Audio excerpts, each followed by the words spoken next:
No, I'm just here for today. I actually, the exhibit will be up until the 18th of April. But this is the opening, you know, kind of reception. So what do y'all see in this painting? This painting is called Living in a World That They Didn't Make. And you know there's a song by Janet Jackson with the same title. And so when I tell you about why I did these 24 paintings, every one of these paintings had to have a certain elements that had to be kind of consistent. One of them there had to be a song. The other one, they had to have that circle, triangle, and square. There had to be the red, black, and green, right? And then there always, and it always had to do something about social justice. Okay. So when you look at this painting, like, what do you see? What do you see? I see black people living in a white world. That's what I see. Clearly trying to find their way.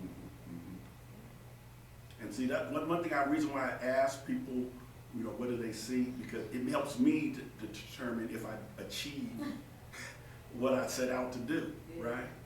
And, you know, that's, you know, it's actually supposed to be a woman and a child. Yeah, it is. Yeah, that's how it is. And that they're homeless, Yep. right? I see. And they're begging, or they're out on the street Trying to find taking their whatever way. they can get, right? Mhm. And not only is they're draped in white, right? That there's white people that are kind of ignoring them, walking by them, right? And or they're putting their own white coins in their hands, you know?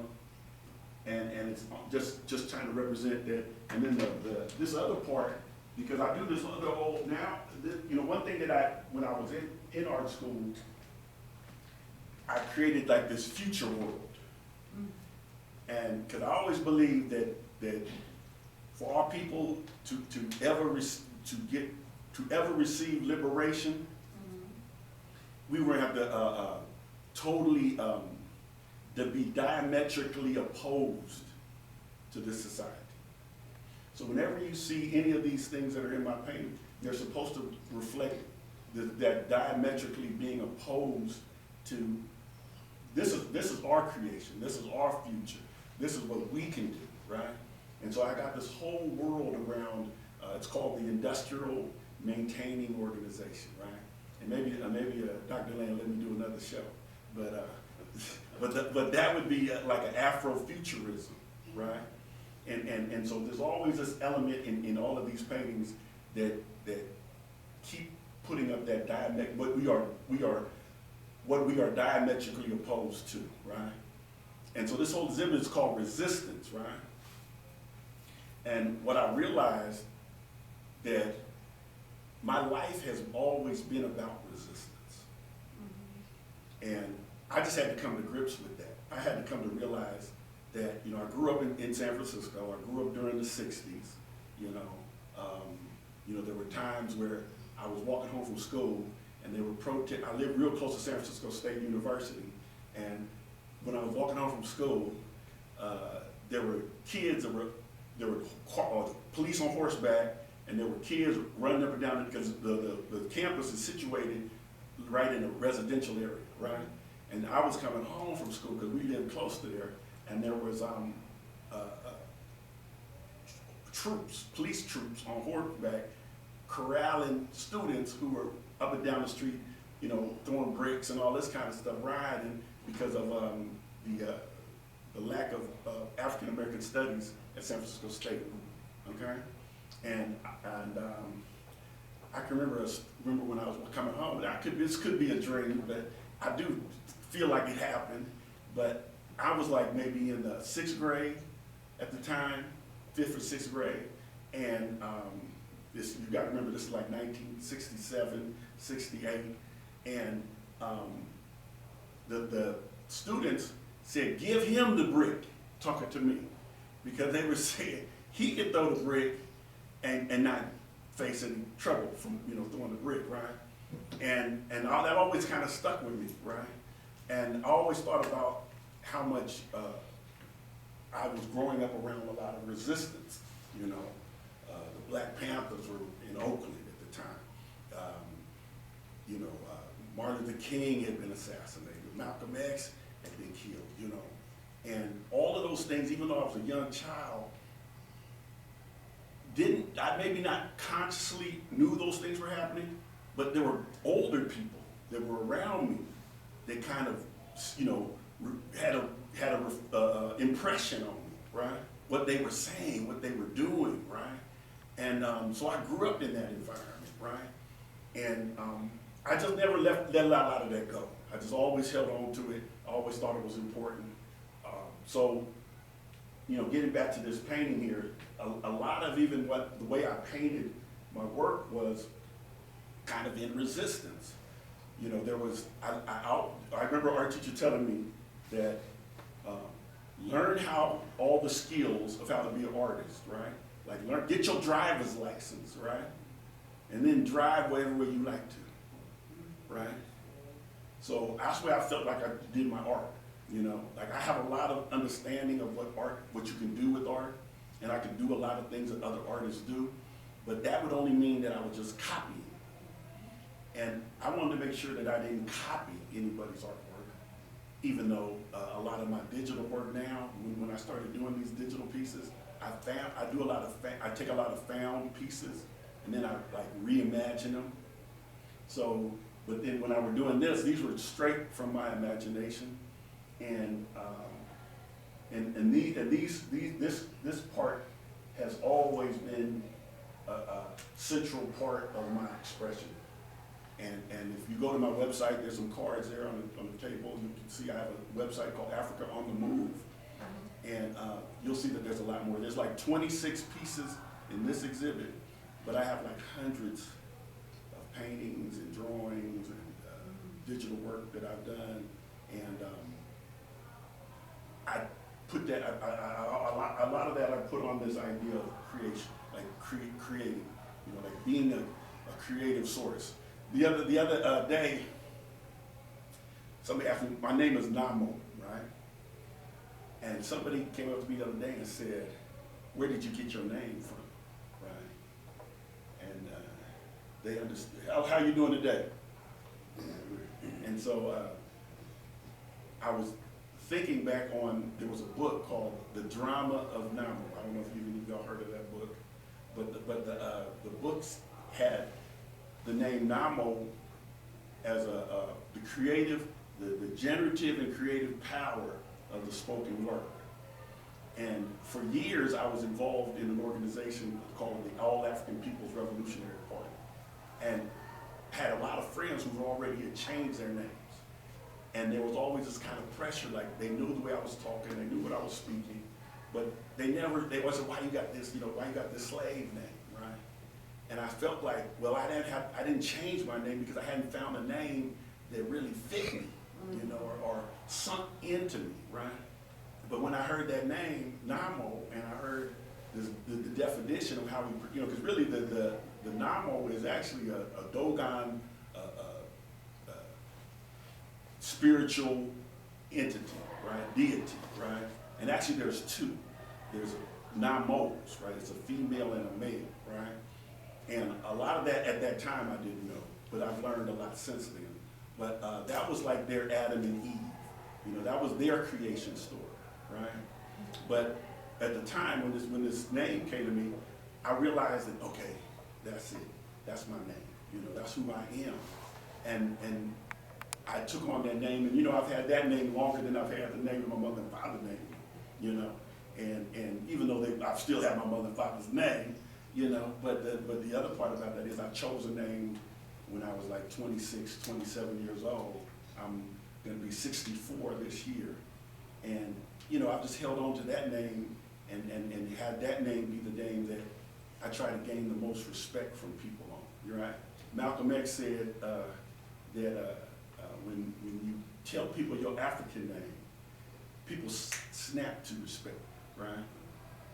They tend to have a different association with you if you don't choose to use one of those names, right? And my son here, my son Lumumba, I made sure that when they were born, that they had African names, right? And this is not a slight on my mother and father, because even my mother and father, my father never called me by my African name.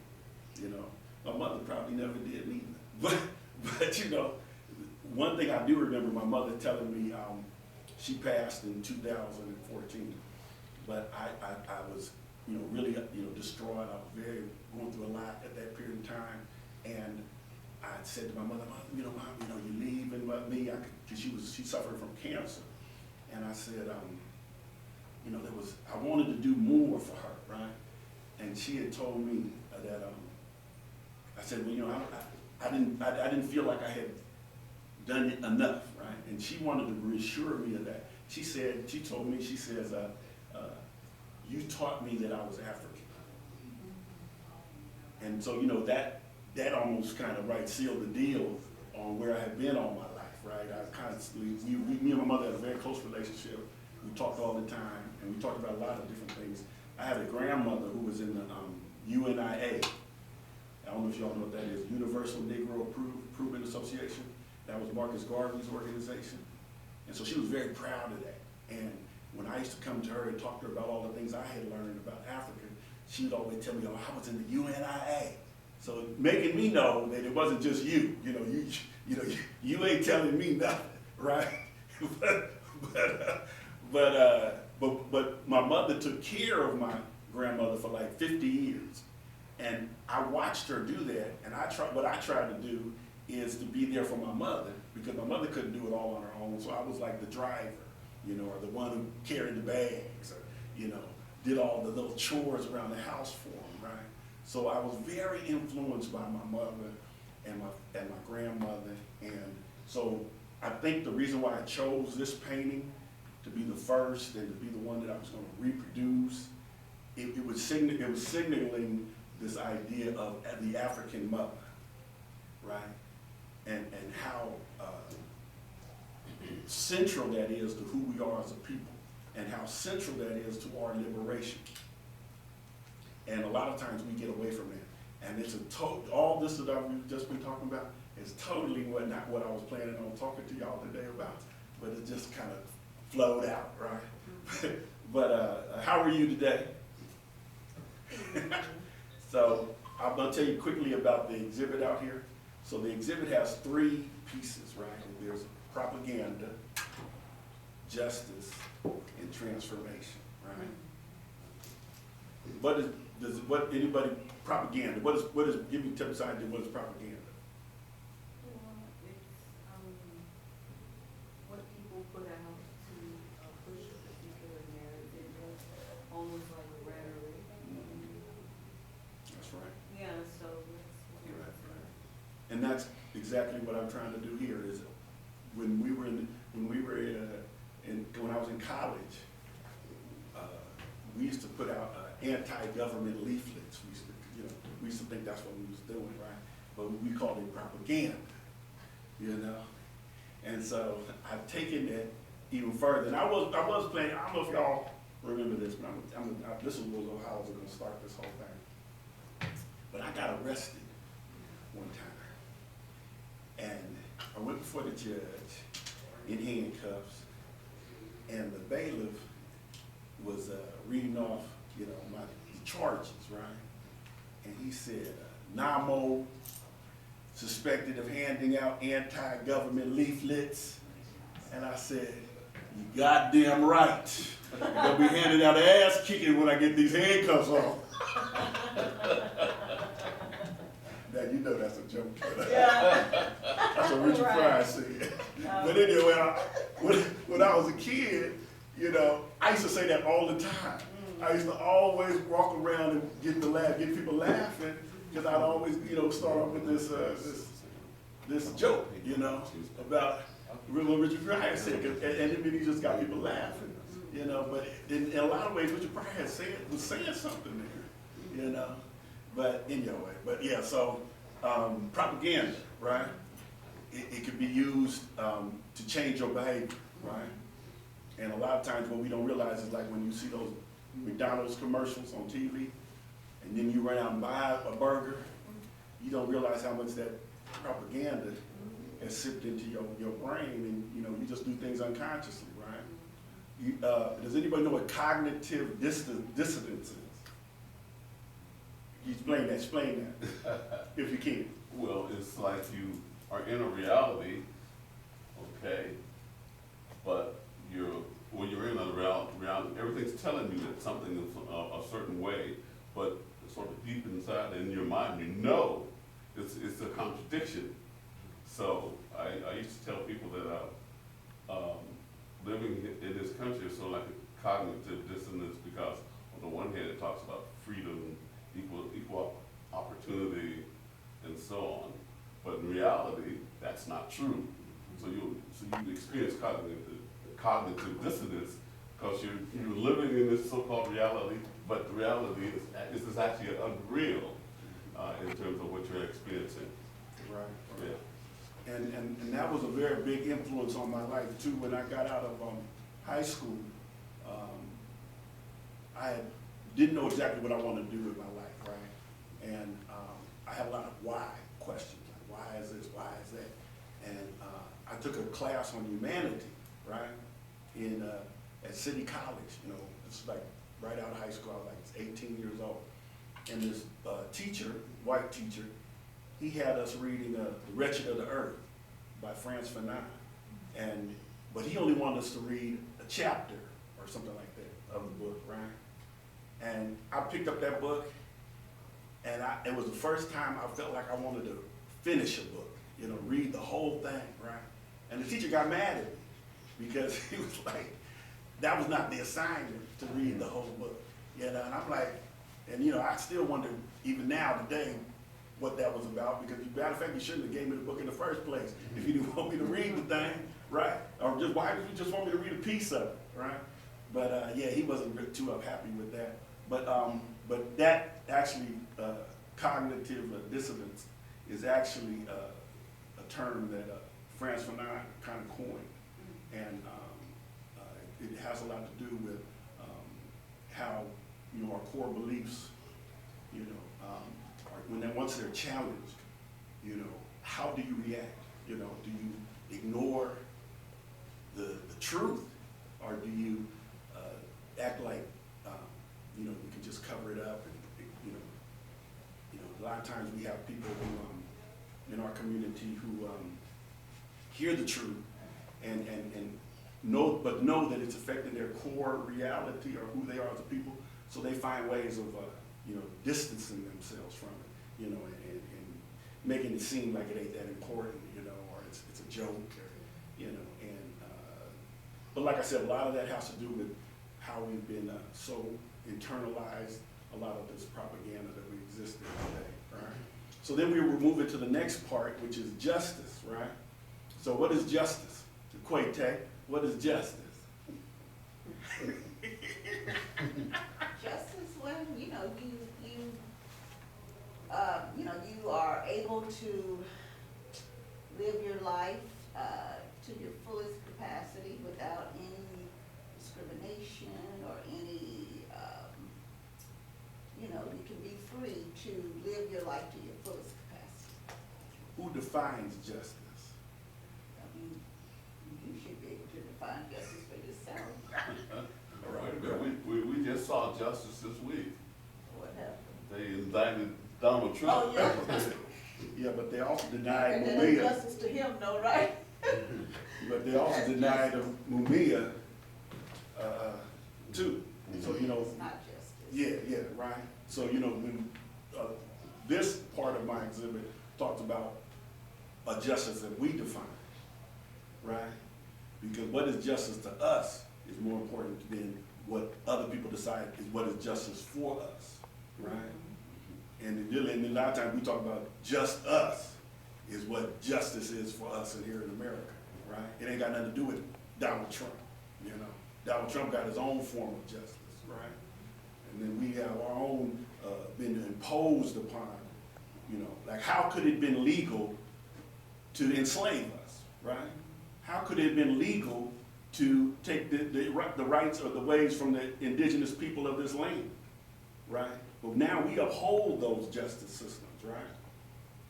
So in some ways, I always talk about the Supreme Court, right? Which I call it the white supremacy court, because all it's really doing is supporting the ideas of white supremacy, right? even if we do have Ketanji on the board now, or on the court system, right? We might be proud of her individual accomplishment, but collectively, it doesn't really do us much good, you know, as a people. So then we move on to the next part of the exhibit here, which is called transformation. And I think earlier I told you about this part of my painting where it says something that when we talk about transformation, we have to be diametrically opposed to what exists here for it to be changed. There can't be reform, there can't be reparations, you know, we got to have a diametrically opposed system, right? To transform. You know, other than that, transformation cannot be, you know, kind of half-assed. You know, you don't transform anything that way. You might mentally think you've done that, but you know, physically, emotionally, you know, mentally, you are still in the same situation that you're in, you've been in, right? So a lot of times, what you'll see over there at those pictures are attempts at trying to get you to see yourself differently, right? And coming back to this piece, kind of, reason why I brought this piece is because it kind of represents resistance in a lot of ways. But there were three things that I wanted to make sure that we understood leaving out of this today was imperialism, male domination, and white hegemony, okay? And really quickly, imperialism is the idea that somebody can impose their will on you, right? Regardless of the way you might think and act, right? And Europeans have done this around the world, right? They went into Africa, and one of the first things they did, one of the movies, another thing is I'm doing a movie series throughout this time, and if you can come back on Wednesdays, you can get a chance to see one of them. For the next 2 weeks, you'll see one of the movies called Concerning Violence. And the reason I bring that movie up is because part of what imperialism did was, one of the first things they did was put a church on the land, right? That means that whoever they were in Europe, they're bringing now to Africa, and the whole way you're going to, you know, understand what's going to go on for you for the rest of the time being here is through their will, their church, right? Their God, their belief system, right? And in a lot of ways that hasn't changed. You know, we're still living in a very imperialistic world, right? It's people that live in other lands who don't have the right to self-determination, self-governance. You know, right now I think you're hearing about Russia and China and Iran and Brazil are deciding that, you know, the dollar is not going to be the height of evaluation for money in the world anymore, right? Because in a lot of ways they're fighting imperialism, right? Because the idea that they can go around the world and decide, you know, we're going to send $840 billion to Ukraine. You know how much of that money is actually going to go to Ukraine? Probably $800 billion of them dollars is going to be spent right here in military defense, okay? They're going to use that money to build more bombs, more guns, more equipment, and then ship it to Ukraine, right? And we're all excited that we're fighting this war to help free the Ukrainians. All we're doing is, it's a proxy war, you know? It's really America over there fighting against Russia, right? Using Ukraine as a ploy, you know, or as a proxy, right? So, imperialism, right? The other idea is most of their, you notice this picture doesn't have really white females, right? Or white women, or white feminists, right? It's just basically like there's some men there, right? So the whole idea of male domination is running through this exhibit here too, right? And for Africans, the idea that male is a dominant sex or species or whatever you want to say in our way of thinking and the way our life is really not that consequential as compared to Europeans, right? Europeans make this, if you think about it, and I don't want to step on nobody's toes, but if you think about it, is that the whole Abraham, theological concepts was based on a father, right? This man, right? But Abraham had a mother, right? He didn't just pop up here on the world by himself, right? There must have been a mother. Why don't we have that mother being lifted up or being raised up as just as important, right? So there's this whole concept of male domination has kind of perpetuated not only the way men think, but the way women think.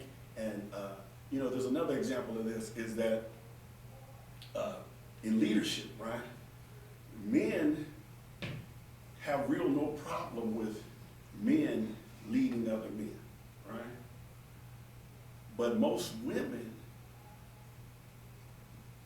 find men's leadership to be almost the correct way of things run too, right? And if a woman was to be the leader, right, why don't men look to this woman as being just as important, just as powerful, right? This mother, right? And the only reason I bring all this up is because in the African traditional belief systems, there wasn't this kind of hierarchy, okay? There was more of this dualism, right? Of being a male species and a female species, or I don't even like using those type of words, but there was this idea that we were just a being, right? And so, Dr. Lane, when we get my next art show in here, and we talk about this futuristic possibilities, you will see that there's the whole story of that is that there's this new man, right, or this new person, or this new woman, right, that we all have to diametrically be diametrically opposed to the way we're living, right? We have to be this new person, right? This new being, right? And a lot of that's what's in that. And then lastly, this position of white hegemony. And does anybody know what hegemony means? Because for the longest I used to pronounce it differently than that. I used to say hegemony. And I think, and I was listening to somebody telling me hegemony. I'm like, what are they talking about? And then I realized that, I just been pronouncing the word wrong for so many years, but I've been using it for so long, right? But so hegemony or hegemony, right? See, I go again. Is the idea that certain groups of people, right? Their systems of running things and their ideas of maintaining order and their ideas of industrial development is, over other people's, right? And really there's not. If it was, we'd be living in a lot better system, there's nothing, as a matter of fact, this is the most irrational, erratic, insane system that has probably ever been created. But due to propaganda, you're made to believe that it's the best. America's the shining star on the hill, you can't be beat, And so your core beliefs might be telling you that there's something wrong with this system, but you constantly keep hearing that it's something right with it. So what are you supposed to do? So that's that I can't even get the word out now. Hegemony, right? So like I said, so all of this artwork is about resistance, okay? It's this constant belief that if we don't resist, and I'm gonna leave you guys with this one last thing. When I was in college, I used to be in the All African People's Revolutionary Party, and Dr. Delaney had said, because me and him spent a lot of time talking here, and he said to me one day, he said, I'm trying to see if I can get it right. He said, your thinking is a lot further ahead of other people. Like, most people don't think like you, right? And when he said that, I had to stop and think. I said, but that's what I'm trying to do. And I guess I was so busy doing it that I was unconscious of the fact that I was, you know? But when I was in the All African People's Revolutionary Party at San Jose State University, there was a lot of people that we would try to get into the party. You know, like read these books, you know, study with us, help us organize, right? Build this organization. And they used to pass us by, you know? They felt that it wasn't that important, you know? And, but we were still committed to this resistance, you know? We had, at San Jose State, you know Tommy Smith and John Carlos in the Olympics, they put their fists up on the Olympics. They went to San Jose State University, right? Well, when I was in school, we was trying to get people on the campus to recognize the idea that these people went to this school. And you know, we had such a hard time on getting people to oh, you know, it was going like this, you know, they was a disgrace, you know, we were so ashamed of, you know, they disgraced our school, you know, how they gonna put their fist up, right? Do you know now, and these were years later after I left the school, you know, they got a statue of them two up in on the campus, you know? So when I talk about resistance, right,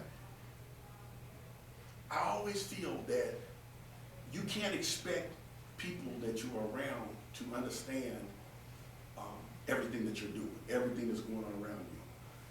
But the fact that you are committed to this, right? You're committed to the resistance, you're committed to this change, right? It may be something that years later that you will see some of the fruits of that, right?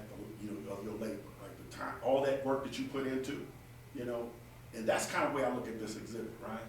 I'm hoping that people come here, they see this exhibit, and they realize that we're still fighting, you know, we're still resisting. You know, we have a long way to go, but we haven't given up, right? There's more to be done, right? But I think that the reason I want to be able to be one of those people that documented that, right? Because I think that for a lot of us, if you didn't see this exhibit or if you didn't know, you would think that, you know, the resistance is over, right? It stopped. And I'm just here to tell you that it continues, okay? That's all I want to say. Thank you. And if you like, if anyone like, I could give them one of these prints, okay?